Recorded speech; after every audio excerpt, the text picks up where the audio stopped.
Thank you, So in Joshua. this case, I think I need to do a bit of formal introduction for Nancy, because I've talked about her for a while, but I don't know how many of you knows that Nancy is also an expert in operational excellence and cultural transformation. She has more than 25 years experience in Middle East and Europe.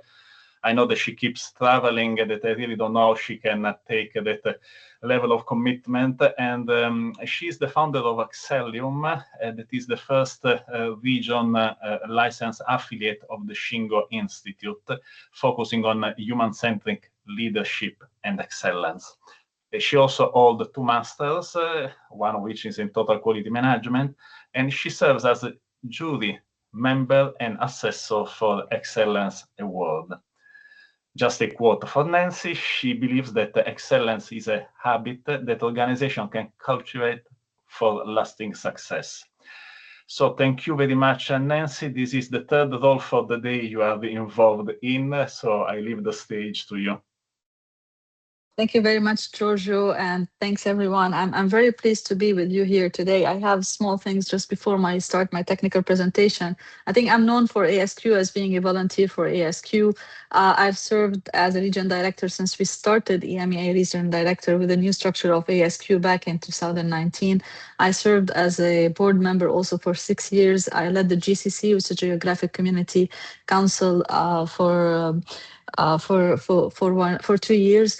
And I know, but it takes a lot, I think, to run these events. So thank you very much to the entire team here, Giorgio, and the section chairs. But I have a shout out to make to 2 individuals who really shaped what we are doing now in UAE. I lived in UAE for long. Now my family is in Ireland, and I'm closely connected to Great Britain, which I also enjoy having this diversity. But I would like to thank Memorex and Carmen. They served on UAE, and they've done a great job helping us in keeping the momentum over the past few years. Carmen moved to Canada. Carmen Aldea, she moved to Canada.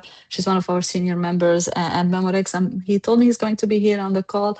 So Memorex has been really, I think, instrumental in doing all these events we've done through the year. So that's from me a shout out to both of them, but of course to all the volunteers. And we encourage you all to become volunteers of the society. You saw I had to fill for the treasurer in Great Britain. They need support.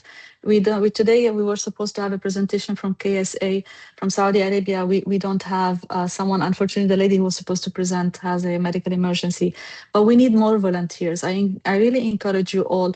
Some roles to take maybe more engagement, like the chair role, but other roles maybe doesn't require that much time and effort. But if we don't put our efforts together, I don't think we can continue growing as we were doing, and we need everybody. That's why we have the micro volunteer credentials, but also you can really volunteer with the sections they need support. So thanks to all the volunteers. My title, I think, Giorgio, there's a lot of things around my title here, but thank you for clarifying. So this, and I would like just to put a note in the chat. Aparna's name, it's in fact started with me. I was given the name of Aparna, which is not her official name. So please note her formal name, because in the Women in Quality, it's reflecting another name, and in the Justin's slide, it has her right name. So apologies, Aparna, for that. Now, just I want to also mention the divisions. So we have the sections, we have divisions for those who are technically, would like to involve technically with other like-minded people. So please also join the divisions. Again, KSA section, we have a section in KSA. We have even 3 student branches, but we definitely need more volunteers to keep the section going there. We have also another section in Qatar. Anybody would like to involve, please let Giorgio know or let me know, and then we can see, because these 2 sections need more volunteers to keep growing. Giorgio, I'm going to start my presentation. So thank you, everyone. My background is moved from total quality management to something we call excellence. I've assessed a lot of entities as part of different quality awards and excellence awards and government excellence, private excellence awards. And I've been working a lot with this culture thing. And we know that culture is values, but culture is much bigger than that in organization.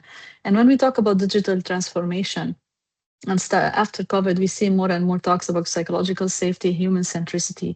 It is really very important, more than ever, to focus on the human beings in this whole ecosystem we're living in these days. So, Giorgio, can you please move to the next slide? So if we look at the digital quality era, I called it, I think we are worried about losing the human connection, right? We talk about connected workers, we look at robotics, AI, machine learning, all of these things. We see a lot of solutions put out and a lot of the new, I think, advancements in technology that scares sometimes people, right? Is my job going to be there 10 years from now? And the jobs that rely on relations are more safe than others, but we need to really focus on this human connection and how do we create those connections for individuals to remain in the and excel in what they're doing and also in the new jobs that this era is going to bring for us. And we have a complex digital ecosystem, and it requires trust from us as individuals in the machine, trust in each other, trust in the system we're putting and we're developing. So that trust needs to be strengthened, and there's a lot of challenges. And I'm not going to go into AI. I mean, we have experts here who's going to be talking about AI. I'm just talking from my expertise on the human element when it comes to systems development.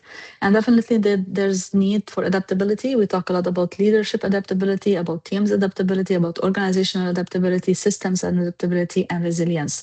So these are challenges that help or shed the light on the importance of human centricity in designing the systems we have. Next, please.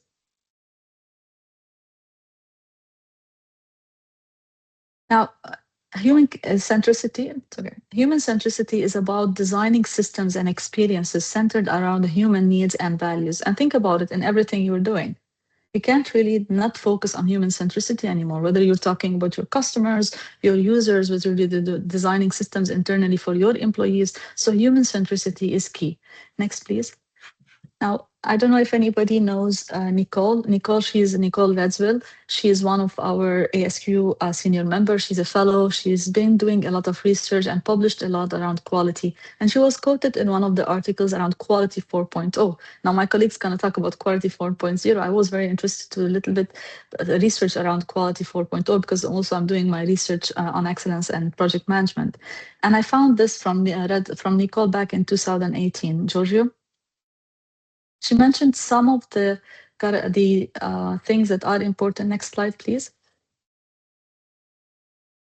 So she spoke about the features and competencies that should be possessed by specialists carrying out the transformation of the organization. She said system thinking, and I'm going to be talking a little bit to you about system thinking because I believe that we need to develop more our skills in focusing and thinking about systems, making decisions based on evidence, and all quality professionals know how important that is. Leadership and organizational learning, establishing continuous improvement processes. But she mentioned understanding how decisions affect people's lives, relationships, communities, well-being, health, and society. And a lot of times we just focus on quality, focus on health and safety, we focus on the hardcore processes, but we forget these elements. And when we talk about quality 5.0 and moving forward in this digital era, it's important to keep the focus on human centricity. Next slide, please. Now, I searched trying to see what has been written out about quality for 5.0. There's not much. There's few articles. And quality, it's 5.0 isn't just about smart systems, it's about creating value that respects human dignity, fosters trust, and drives sustainable outcomes. Next, Giorgio. So I found this research that's done by Sarah Antomarioni and her colleagues. And this is just a simple design saying, putting that there's an intersection between human centricity and quality. The same like quality 4.0 came and this intersection between industry 4.0 and quality management. So there's need for us as quality professionals to consider the human centricity. And when we talk human centricity, we talk about culture of excellence that focus on the individuals. Next, please. Now, this is another study. This is what they visualized. This is based on their own research as being the quality 5.0. So they added, I'm used to 4.0. So they added to product, process, organization, customers, and stakeholder. They added to society and the environment. So there are two dimensions, looking at the society, looking at sustainability, but also considering the human element and how do we design processes that really puts the people at the heart of the work. Next, please. This is also from their study. If you see, look at the left side. So we have the quality 5.0 attributes. So we have human, empowerment of people, creativity, diversity. We have the process. How do we integrate processes, especially with the technology, efficiency, flexibility. And they talk about technology as analytics, connectivity, scalability, but they also have the human-centric or human centricity within the management systems. So we're talking about leadership. How do leadership create that human centricity, create the awareness? How do we have agile systems that support people? And also we talk about real-time data decision making and continuous improvement. So human centricity with few researchers has been put at the center also of the work that they're doing for quality 5.0. And there's more and more that we need to do for that. Next, Giorgio. So what do we lead, how do we lead in a way that keeps humans at the heart of quality in a digital world? For me, the answer is the principle-based systems. Next, Giorgio, and principle-based culture of excellence. Next slide. Now, the Shingo model, Giorgio mentioned that we are affiliates of the Shingo model. Now, people knows me as a volunteer, but I have also some additional professional activities that I do on the side. So I work with the Shingo model, which is a model that puts culture and behavior of people at the center. Now, why this model, I believe, is unique, and when I was introduced to it back in 2019, but one of my ASQ colleagues, because it really focuses on how do we design systems that generate or drive positive behaviors in individuals. And when we talk culture, it's about the behavior of people. So you need actions. You need people to follow through the instructions. You need people to take actions when there's a need, to make corrections, to work on continuous improvement, to develop new systems. So you need people to really have the right behavior. It's not enough to just tell people, we need you to do this, and these are the instructions. It's about the culture, the collective way that people behave in an organization. And we believe or we do this through the systems. But the system needs to be guided towards something. This is where guiding principles of excellence comes in. And the model talks about 10 guiding principles that helps people working in organization design their systems. This is very much applied in pharmaceutical and regulated industries because it drives really a different behavior that ensures compliance. And Georgia, the next, please, the next two items. So when we design systems, we really want everybody to have the same direction, and we want to align people with the direction of the organization. So principles are key because they help us align people and align systems. Tools are important. Sometimes we are at the level of tools saying, I want to implement campaigns. You do Kaizen. I want to do maybe, have a program for 5S. These are tools. You need to build systems, bigger systems that help everyone have a different behavior that matches your expectation and what you need to excel in your organization. That's why we call it culture of excellence. Not going to go into a lot of details here, just also respecting the time. But when it comes to enterprise alignment, we focus first on the customer. From a quality perspective, we put the customer on the top of everything. So that's creating value for the customer. The second principle is to create constancy of purpose. So we need to create alignment. So we need to make sure that everybody focuses towards the purpose of the organization. Then we think systemically. And I told you earlier from Nicole, she mentioned system thinking. System thinking is key. We need to make sure that everybody considers the whole organization when they design their solutions, their systems, and even when the digital era. It's very important that everything we do connects with the purpose of the organization. Now, if we don't have people who really think systemically and focus on that, we're going to have separated entities, disconnected work in the organization. And we see this, some departments who conflicts working together. If you are quality and you want to implement a new thing, you might not get the support from your colleagues in other departments because sometimes you have this disconnect in the organization. So having principles that guide everyone is important, and that's what drives culture. And I'm talking about this now in the digital era because we know that the organizations who implements principles, I'm not talking specifically about the model, but about who align their employees, have demonstrated that they were able really to digitalize quicker, to automate, to maintain their cultures, and to be able to have people who enjoy what they're doing. There's no threat, there's no fear in these organizations because the focus is on culture. So my message to you is really that we need to focus on designing systems that build behaviors, positive behaviors, and work on the culture intentionally. Companies need to design culture, and we can start as quality professional doing that in what we are doing. So it's not just enough to design any solution or solution that help us tick the box. It's really about the sustainability of what we're doing, the sustainability of our results. And that is really through the culture that's built in organization. You see in the second dimension in the middle, this blue box here of the triangle, we talk about continuous improvement. These are the principles of continuous improvement: assure quality at the source. And I think all of us quality professionals know how important it is for everyone to focus on getting quality right from the source. Then improve flow and pull. It's also another principle we're familiar with. Focus on process is also something we're familiar with. The two things which makes a difference for quality professionals for the culture of continuous improvement is in two new principles: embrace scientific thinking and seek perfection. If people embrace scientific thinking, it means they allow experimentation. They allow people to try new things, new solutions, play with the digital tools, try to come up with new things. This really enhances creativity and organization and improves our work as continuous improvement professionals, where we're trying to have everybody come up with new ideas. Seek perfection is really trying to become better and better every day. We will never reach perfection, but definitely by seeking perfection, we tell people that you can do better and we need you to do better. We need you to aim excellence and to aim for excellence. And this is where we see cultures where people try to make things differently, and it generates a positive behavior where people are engaged in the continuous improvement. Last two things about culture here is about the cultural enablers: respecting every individual and leading with a humility. This is a human centricity. Is as leaders, how do we engage our people? How do we listen to them? How do we include them in our feedback? How do we make sure that we respond to their needs? We listen, actively listen to them, but also respecting everybody in the organization to give them space to achieve their potential, to give them systems that helps them really achieve their potential. And with this, we build really a culture of excellence. So whether we're in the digital era or from before or moving forward, it is important to focus on the human element, on people development, on creating that behavior and supporting people to be part of the continuous improvement.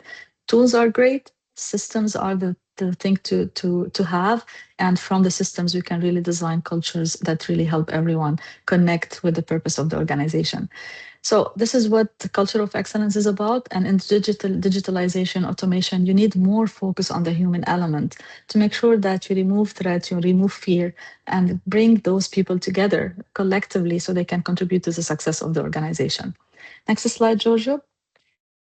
Thank you. So for me, these are the ideal leadership. I call them leadership quality and excellence behaviors, is have empathy. I always put it on the top. You can't really connect with your people, create a good relation, let them help them to focus with you and engage and do continuous improvement if you don't really care about them. So empathy is really about putting the people first through listening, through support, through coaching, all of these things that we see more and more people and leaders and thought leaders talking about them. Focus on the well-being of employees. Ask questions, be present, make sure that they are happy doing what they're doing. Ethics has to be there. Transparency, we need more and more of that to be able to build trust.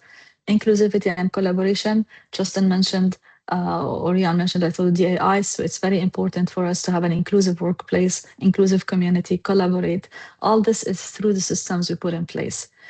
Continuous learning is one of the key things. Adaptability, we need more and more of that in the digital era. And putting the people at the center, it means understanding their needs to help them become more adaptable. And definitely, let's not forget recognition and appreciation. That's key really to make things continue and the momentum continue. Giorgio, last. For me, the last here message is that we need to embrace a dual focus as quality professionals, as anyone in any discipline in the organization. We need to leverage technology for efficiency. That's the truth. That's our truth moving forwards. But we need to embed human-centric principles into every decision, focusing on empathy, ethics, and collaboration. That's really what people are looking for these days. They like the technical stuff. They like a lot of things, but that's having a workplace which really encourages people to be happy, to collaborate, to contribute, and to reach their potential is critical. Last, please, Giorgio. So the key takeaways from here is just as quality professionals, it's important to listen deeply to employees and customers. It's not just giving feedbacks, it's just maybe able to understand their struggles, their needs, their expectations. Designing processes around the human needs, not just technical aspects, which is very important because sometimes we just focus on those tick boxes and compliance, but we forget about the human people or the human element in this. Balancing automation with empowerment, ensuring technology augments rather than replaces a human judgment. I'm talking specifically about judgment. We might have certain tasks fully automated, but the human judgment will always remain there. And it's important, as at least as long as the technology is not perfecting the solutions for us, and embedding purpose and ethics into quality strategies. As quality professionals celebrating World Equality Day, I think it's important to have a certain reflection about how much we're putting effort into keeping the human element or the humans at the center of our solutions. Last, Giorgio, I think that's my thank you everyone for listening. Please connect with me. I'm available. I think it was hard for me to leave the button, I think, after so many years for ASQ, but I'm still available. I'm still here. And I appreciate George's leadership and the team. And thank you very much. Thank you very much, Thanks, Nancy. Giorgio. It has been a very good presentation.